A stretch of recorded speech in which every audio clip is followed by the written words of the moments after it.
बीड येथील मस्साजोगमध्ये जे संतोष देशमुख यांची निर्घृण हत्या झाली होती 9 डिसेंबर 2024 साली, त्यानंतर आता सीबीआयने आरोपपत्र दाखल केलेले आहेत आणि त्याच्यामध्ये प्रमुख आरोपी हा वाल्मिक कराड यांना करण्यात आलेला आहे. 2 नंबरचा आरोपी म्हणून विष्णू चाटे यांना करण्यात आलेला आहे. सुदर्शन घुले यांनाही करण्यात आलेला आहे.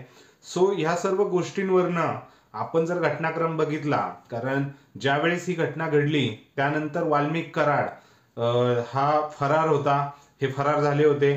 त्यानंतर ज्यावेळेस त्यांनी पुण्याच्या सीबीआय कोर्टमध्ये ज्यावेळेस शरणागती घेतली, त्या म्हणजे मी सरेंडर येतोय, आणि त्यावेळेस त्यांनी एक व्हिडिओ जाहीर केला होता. 20 सेकंदाचा व्हिडिओ होता. त्यामध्ये त्यांनी सांगितलं होतं की माझा कसलाही या घटनेशी संबंध नाही आणि मी पूर्णतः निर्दोष आहे. राजकीय हस्तक्षेपातनं माझ्यावर आरोप होत आहेत आणि जर न्यायदेवतेला मी आढळलो तर जी शिक्षा देईल ती मला मान्य राहील. हा व्हिडिओ दाखल करून हा व्हिडिओ त्यांनी सोशल मीडियाला दाखवला आणि पुण्याच्या सीबीआय सेंटरमध्ये जॉईन झाले, सरेंडर झाले. त्यानंतर जी टीकेची झोड उडाली. त्यानंतर राजकीय धनंजय मुंडे यांच्या जवळचे कार्यकर्ते असल्यामुळे धनंजय मुंडे यांनाही राजकीय आरोपांना सामोरं जावं लागलं. पण त्यावेळेस जेव्हा प्रथम एक मागणी ही होती की धनंजय मुंडे यांनी राजीनामा द्यावा, त्यावेळेस अजित पवार असू द्या, धनंजय मुंडे असू द्या, यांनी सांगितलं की पुरावा काय, अजून चौकशी चालू आहे, चौकशी होऊ द्या. ह्या सगळ्या गोष्टी झाल्या. त्यानंतर आपण बघतोय वाल्मिक कराड याचे हात या प्रकरणात आहेत. हे जे स्थानिक लोक बोलत होते तेच आता सीबीआयच्याही तपासात समोर येत आहे, कारण निश्चितच पुरावे त्यांना मिळालेले असणार. त्यामुळेच नंबर 1चा आरोपी हा वाल्मिक कराडला करण्यात आलेला आहे. युक्तिवाद आता सुरू होईल.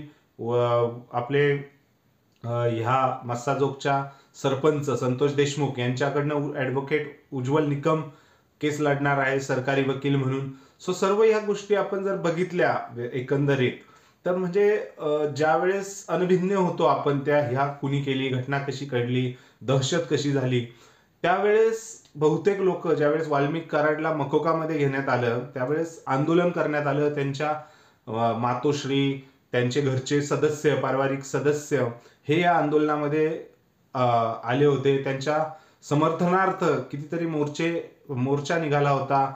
ह्या सर्व गोष्टी बघून आपण एक म्हणजे मानसिकतेवर बोलत होतो की एखाद्या आरोपीला ज्यावेळेस कोर्टाने अटक केली, एवढ्या मोठ्या याच्यासाठी पोलिसांनी अटक केली, त्यावेळेस त्याच्या समर्थनार्थ कसं काय निघू शकतात.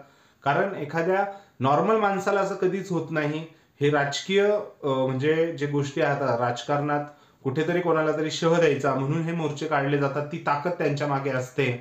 ह्या सर्व गोष्टींवरनं एकच कळालं की ज्या वेळेस म्हणजे लोकांची दिशाभूल करण्यासाठी या सर्व गोष्टी होत्या. धनंजय मुंडे परळीत दाखल झाले त्या दिवसापासून असा मोर्चा निघाला नाही.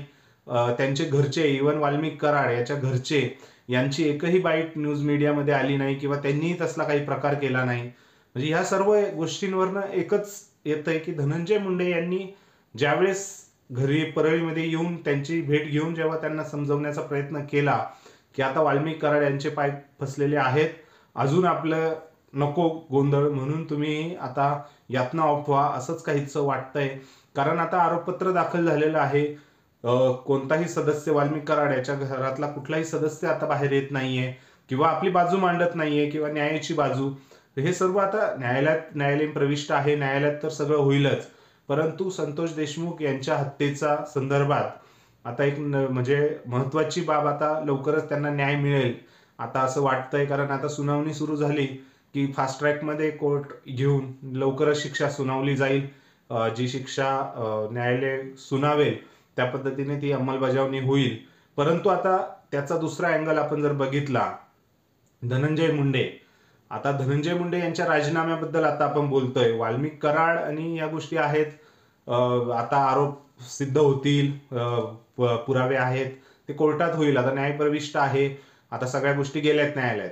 परंतु आता ही गोष्ट जेव्हा धनंजय मुंडे यांच्या राजीनाम्याबद्दल येते त्याबद्दल आता खरंच बोलणं गरजेचं आहे.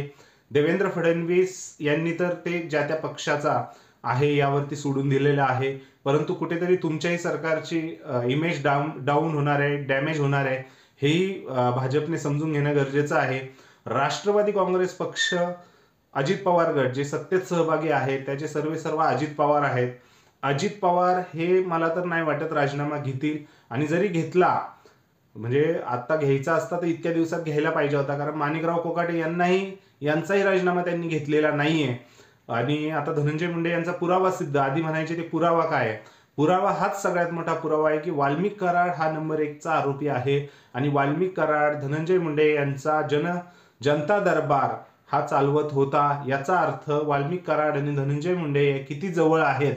आणि जर वाल्मिक कराड खंडणी मागून एखाद्याला जे आडवा येईल त्याला आडवा करा असं म्हणत असेल, तर हा कोणाच्या बॅकअपमुळे म्हणत होता हेही न समजण्या इतकं राजकारण आपल्या तरी म्हणजे कोणाला समजत नसेल एवढा सीधा साधा तरी म्हणजे कुठंतरी झोपेचं सोंगच घेताय की काय अजित दादा असं वाटतंय. कारण एखाद्या आमदाराचा जवळ म्हणजे त्याच्याच बहिणींनी ज्या कॅबिनेट मंत्री आहेत त्यांनी सांगितलं की ज्याच्याशिवाय धनंजय मुंडेचं पान हलत नाही असा वाल्मिक कराड, त्या वाल्मिक कराडला म्हणजे त्याचे इतके जनता दरबार धनंजय मुंडे यांचा चालवायचा. आता तो जर नंबर 1 चा आरोपी होतोय सीबीआयच्या तपासामध्ये, न्यायालयात काय होईल ते वेगळी गोष्ट, पण आता पुरावे मिळालेत. पुराव्यानिशी 1500 पानांची हे केली गेली आहे, न्यायालयात दाखल केलेली आहे आरोपपत्र.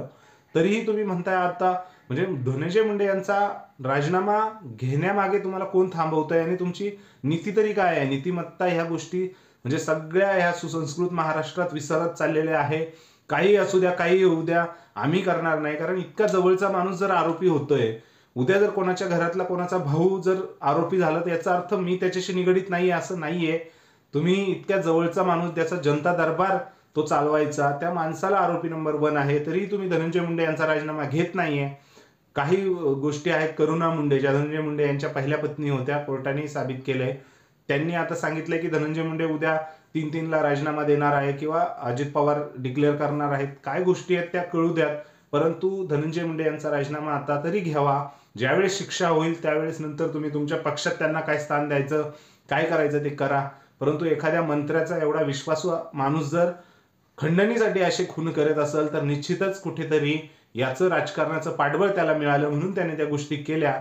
आणि म्हणून राजकारणाची उद्या एखाद्या राजकारण्याने असं पाठबळ कोणाला देऊ नये, म्हणून तरी तुम्ही आता या गोष्टी करणं गरजेचं आहे.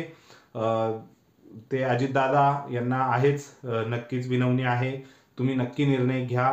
महाराष्ट्राच्या म्हणजे पुढं पायगंडा एक वेगळा जाऊ नये समाजात, त्यासाठी तुम्ही निर्णय घ्या. तुम्हाला काय वाटतंय ते कमेंट सेक्शनमध्ये नक्की कळवा. व्हिडिओ आवडले असल्यास लाईक करा आणि आपल्या चॅनलला सबस्क्राईब करायला विसरू नका. धन्यवाद.